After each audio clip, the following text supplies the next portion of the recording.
21절 말씀. 나에게 주여 주여 하고 말하는 자가 다 하늘의 왕국에 들어갈 것이 아니요 오직 하늘에 계시는 내 아버지의 뜻을 행하는 자라야 들어가리라. 그날에 즉 마지막 심판날에 많은 사람들이 나에게 말하기를 주여 주여 우리가 주님의 이름으로 예언하지 아니하였나이까? 주님의 이름으로 악한 영들을 쫓아내지 아니하였나이까?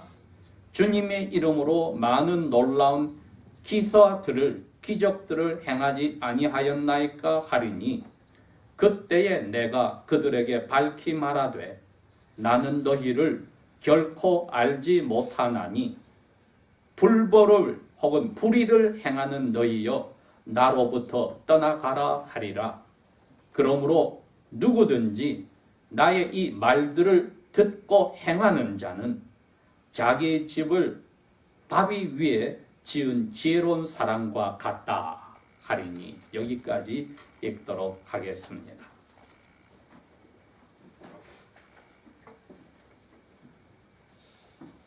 저희들이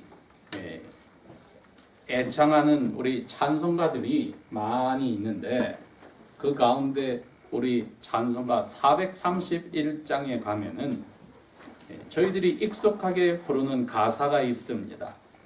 내 주여 뜻대로 행하시옵소서.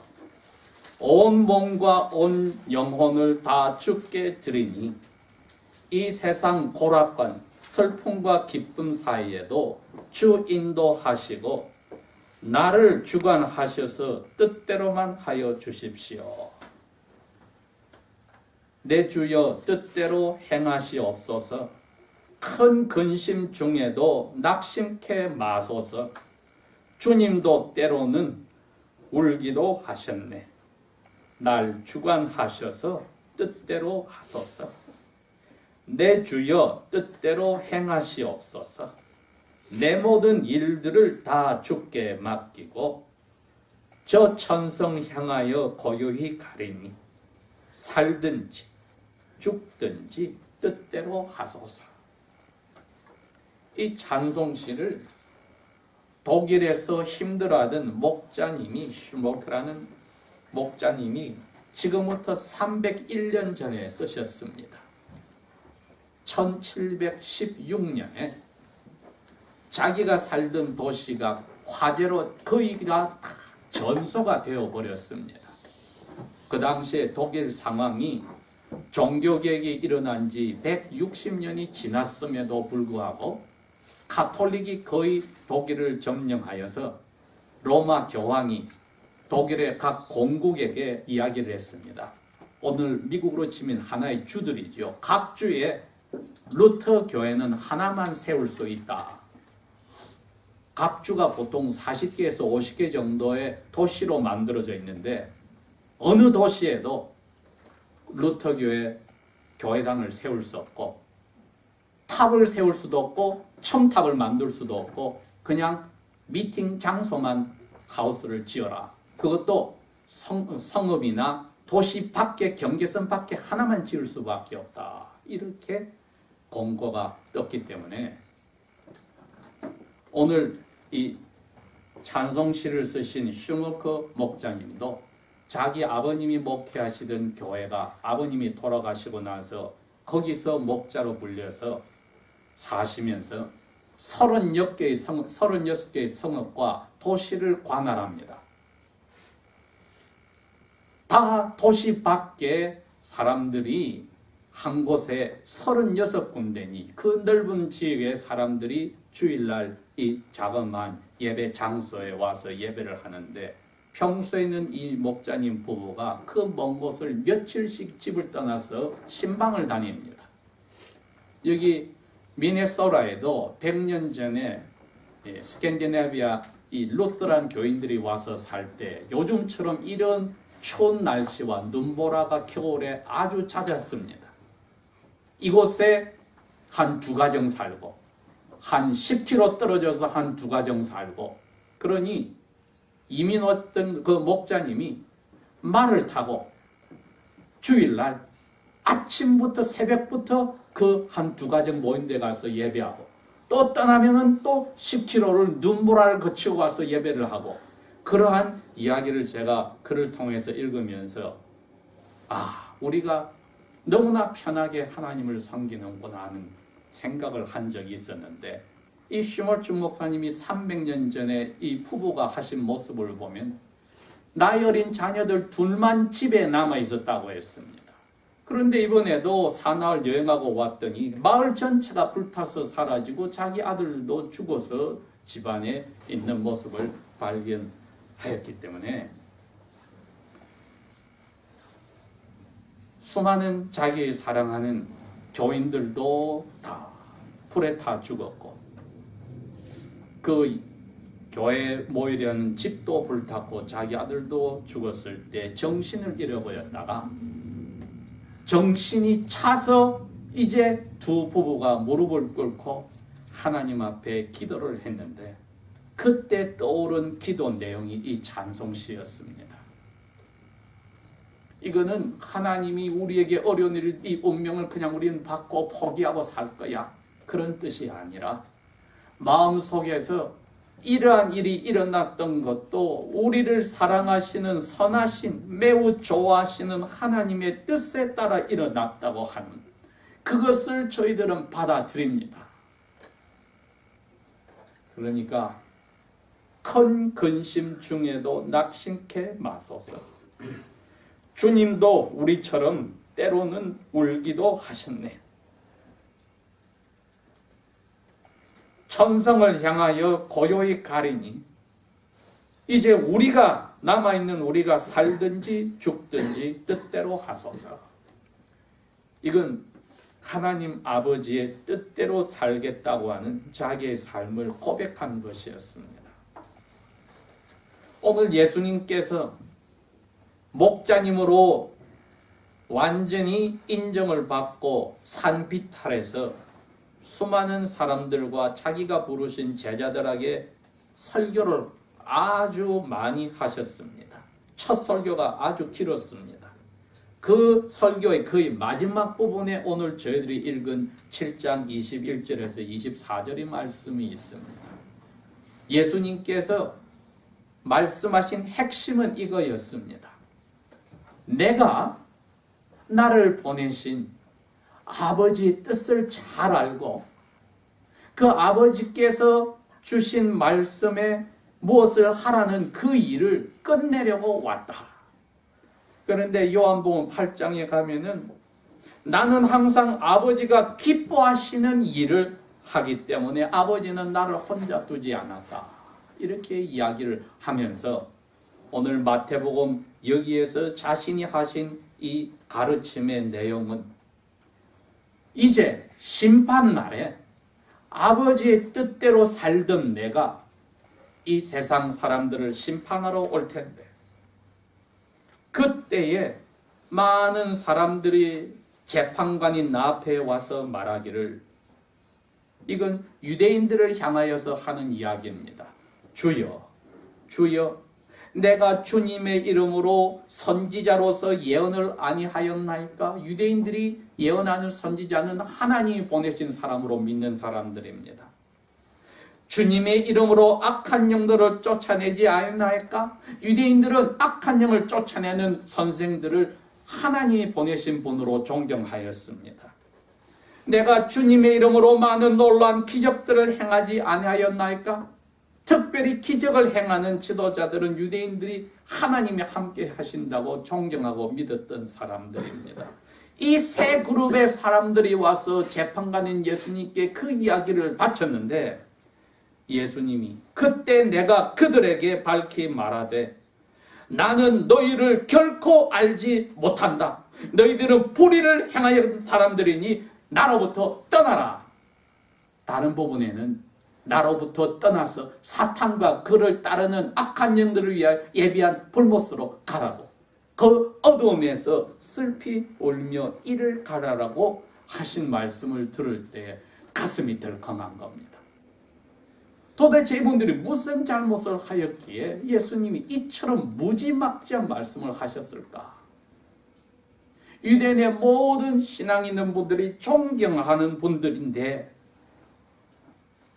왜 이분들이 이렇게 말씀하셨는데 예수님은 나에게서 떠나가라 악한 일을 한 사람들이라고 하였을까?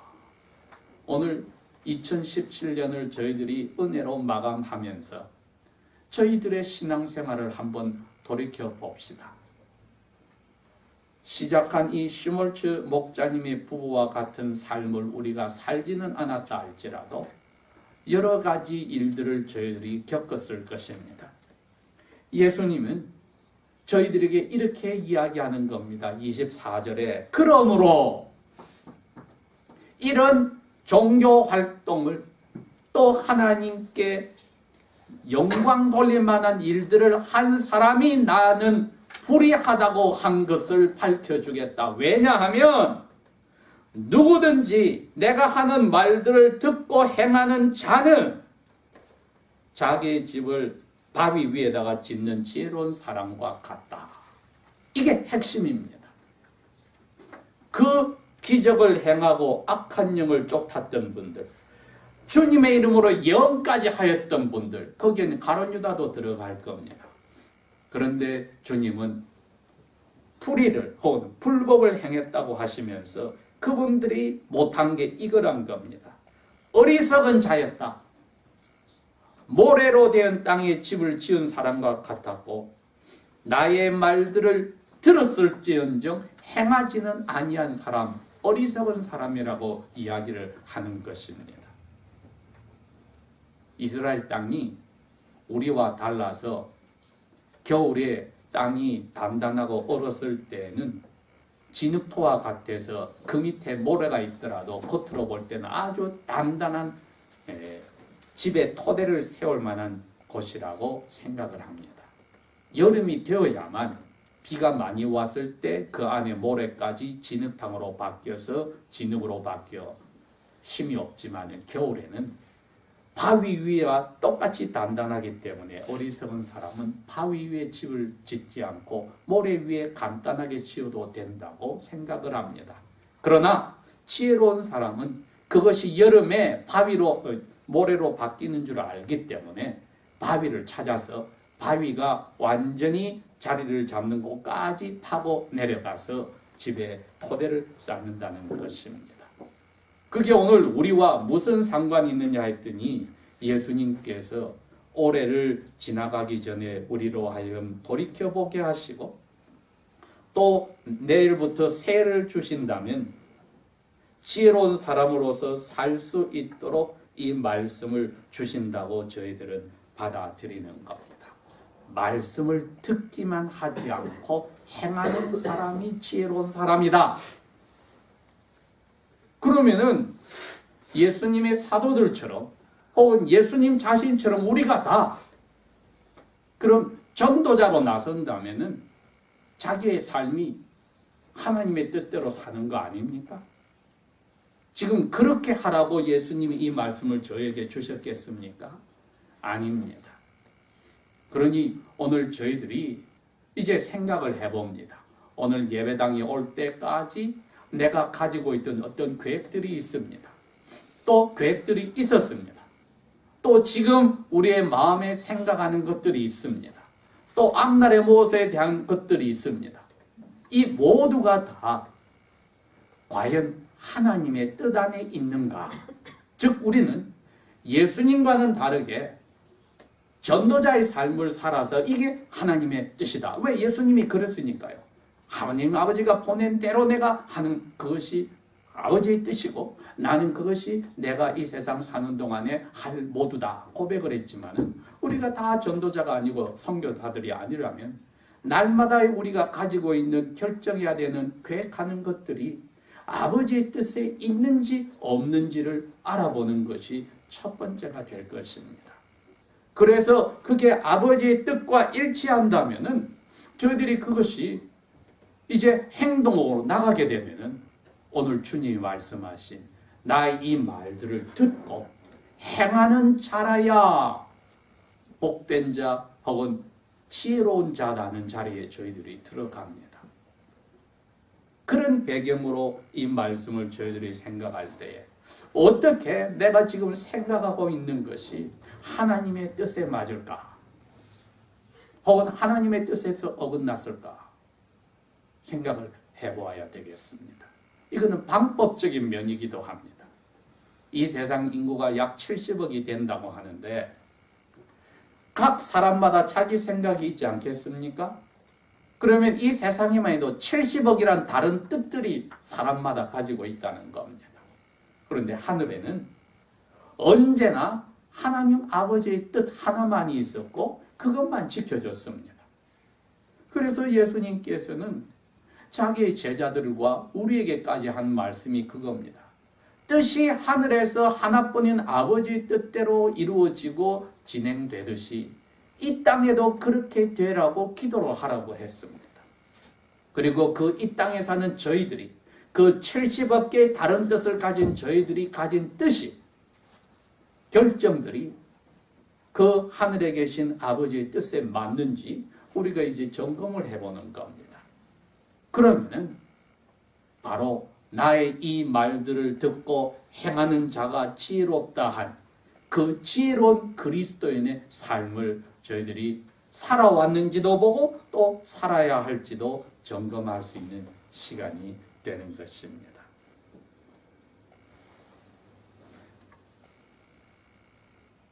사마리아 수가성의 우물가에 가서 거기에 자기 과거가 부끄러워서 결혼을 5번이나 하고 6번째는 차마 결혼하지 못하고 남자와 동거 생활하는 여인에게 예수님이 말씀을 전하고 그분이 떠나고 나서 제자들이 와서 예수님에게 이제 점심 식사를 하시죠 했더니 예수님이 나는 이미 먹었다고 이야기합니다. 다른 음식이 있다고 해서 제자들이 깜짝 놀랐을 때에 요한복음 4장 34절에 예수님이 그럽니다. 내가 먹는 음식은 나를 보내신 아버지의 뜻을 하는 그것이 내 음식이다.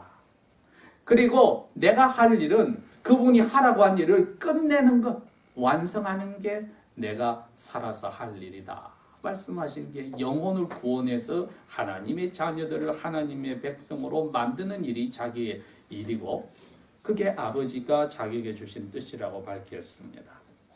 근데 내가 마음속에 예수님처럼 보십시오. 제가 아버지의 뜻을 행하려 왔나이다 하고 시편 기자가 예언했듯이 아버지께 기도를 하셨는데 우리가 마음속에 가지고 있는 이 뜻이 과연 하나님의 뜻과 일치하는지를 점검해보는 그 시간이 기도 가운데서 꼭 필요하다는 것. 우리가 기도 생활에서 이것이 아버지께 이루어 주셔야 됩니다 하고 매달리는 것은 문제가 있습니다. 제가 이룬 소원이 있는데 이 소원이 아버지께서 허락하신 즉 야훼를 기뻐하면 야훼께서 내 마음의 소원을 주시고 이루어 주시리라. 시편 37편 4절에 기자가 고백한 그러한 소원인지 아닌지를 기도하면서 물어보는 과정이 필요하다는 겁니다. 그러다 보면은 점점 야훼의 뜻이 무엇인지 내 기도 속에서 내가 가지고 있는 이 생각들이 맞는지 안 맞는지 구별이 되는 즉 아버지의 뜻이 아니었고 내가 그냥 좋아서 생각했던 것들이 빠져나가서 결국은 아버지의 뜻이 무엇인지를 보게 되는 내 주장과 내 생각을 즉 예수님이 말한 자기 부인이지요. 자기 부인, 십자가를 지기 위한 첫 번째 작업은 자기의 뜻, 자기의 생각을 부인하는 연습이 이 기도에서 시작이 되는 겁니다. 그러면 당연히 내가 왜 이것을 하려고 기도했을까? 왜 이것을 계획하고 이것을 하려 했을까 하는 동기가 하나님께서 기뻐하셨는지를 점검하게 되겠지요. 그렇게 기도하는 가운데 나의 계획이 조금 바뀔 수도 있고 전혀 다르게 하나님이 생각을 넣어주실 수도 있습니다.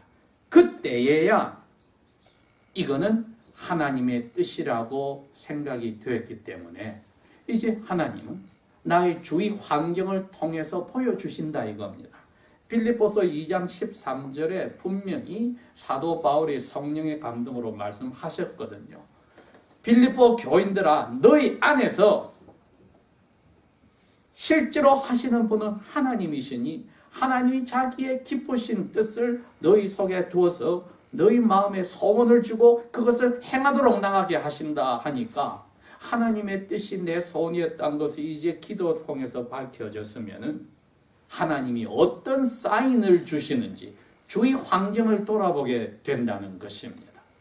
거기서 하나님은 분명히 자신이 우리의 마음에 기도하면서 하나님의 뜻이 내가 가진 소원과 일치된 것을 발견했을 때쯤에는 그것이 이제 이루어져야 될 가치 있는 것이다. 하나님이 보내시던 것을 밝혀주기 위해서 환경에 그러한 표시를 주시기 시작합니다. 누가 그랬습니까? 사사기에 가면은 기드온이 야훼 천사가 왔을 때 이거 하나 부탁하겠습니다. 저거 하나 부탁하겠습니다 한 것이 다른 게 아니라 사인이 야훼께서 천사를 통해서 주셨다는 그 뜻과 맞는지 이제 사인도 야훼께서 허락하셨는지를 주위의 환경을 보았기 때문입니다. 그래서 밤에 이슬이 내릴 때 내가 내놓은 양털에는 물이 있지 말게 하여 주십시오. 밤에 이슬이 내릴 때 모든 데는 마르고 양털만 이슬이 있게 하여 주십시오. 이렇게 함으로써 하나님이 나에게 소원을 주고 하시고 명령하셨다면 내 계획이 하나님의 뜻에 맞았다면 이것이 하나님께서 이제 환경을 통해서 분명히 이 일을 하기 위한 확신을 주시고 사인을 주시는 것을 읽는 그러한 섬세한 눈이 필요합니다. 그러다 보면은 언제 이것을 해야 할까 하는 게 이제 저희들의 마음속에 다가온다는 겁니다. 이게 바로 아버지의 뜻을 알았을 뿐 아니라 행하는 자리입니다. 언제 이 일을 행하는가? 이것이야말로 마음에 맞아 하는 확신이 들어올 때까지 아무것도 염려하지 말고 빌립보서 4장에 사도 바울이 한 이야기가 그거였습니다. 6절 7절에 너희 마음에 가지고 있는 그 모든 생각들을 기도와 간구로 감사하면서 아뢰면은 우리의 생각을 넘어가는 아버지의 평화가 그리스도 안에서 너의 마음을 사로잡는다. 확신이 들어오는 거지요. 마음에 그래 이거는 아버지의 뜻이야. 그래 이거는 내가 이제 행해야 해. 이 사인들이 보이니까 행해야 해. 하고 담대하게 나아갈 때에 어떻게 하여야 지혜로운 그리스도인으로 살까 하는 오늘 설교 제목에 답이 나옵니다. 우리가 어느 순간에 하나님을 만날 시간이 다 올 것입니다. 다 올 때에 우리가 정신을 잃어버리지 않았을 때에 내가 신앙생활을 시작할 때도 하나님의 뜻에 따라 시작을 하였고 하나님의 뜻대로 지금까지 왔고 이제 나를 이 종착역에 하나님을 만나기 위한 죽음이란 잠을 자게 할 때 돌이켜보니 하나님 뜻에 따라 확신을 가지고 삶을 살았구나 하는 고백이 나온다면 웨코 텍사스에 있는 베일러 유니버시티의 유명한 목자님이 한 이야기가 우리의 마음에도 그대로 적용됩니다. 그리스도인의 제일 중요한 지식은 하나님 아버지의 자신을 향한 뜻을 아는 것이고 제일 중요한 일은 그 뜻을 자기 인생에서 다 실천하여 완성하는 데 있다. 우리가 그 자리로 갈 수 있다고 오늘 이 말씀이 격려를 합니다. 기도하겠습니다. 아버지 하나님, 올해 마지막까지 저희와 함께 하심을 감사합니다. 어떠한 일이 있었더라도 저희들이 이러한 기도 생활을 통하여 지혜롭게 말씀을 들었을 뿐 아니라 그것을 헤아려서 아버지의 주신 그 길에 따라 행하는 그러한 그리스도인으로 지금까지 부족하였으면 회개하고 돌이키며 아버지의 은혜에 의탁하니 이 세상 저희들이 떠나 주님을 만날 때까지 이 길에 정진하게 도와주십시오. 저희들이 겸손히 귀를 기울이고 섬세하게 살펴보며 내적 확신을 넣어주실 때 담대하게 나아가는 은혜를 주십시오. 예수님 이름으로 감사 기도합니다. 아멘.